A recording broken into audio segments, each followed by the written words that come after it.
अस्सलाम वालेकुम नाज़रीन, JN न्यूज़ HD के साथ मैं हूं नाइला भट्टी। नजर डालते हैं आज की अहम खबरों पर।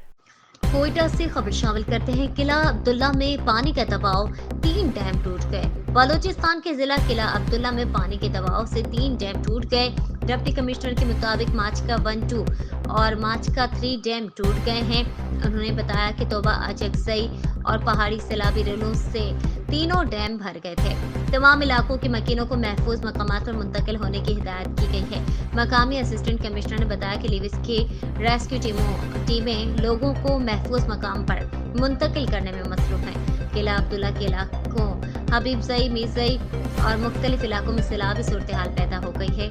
DC मुनीर काकड़ के मुताबिक हबीबजई में बड़ी तादाद में लोग सैलाबी रेले में फंस गए हैं। सैयदा में ट्रैक्टर ट्राली बह गई है जिसमें 20 से ज्यादा अफराद सवार थे। DC का कहना था कि सैलाब से अब तक 4 अफराद जाँ बहक हुए हैं और जंगल पीर अली जई के इलाके में 3 पुल बह गए। तहसील रिपोर्टर आदम लाला, JN न्यूज़, कोयटा।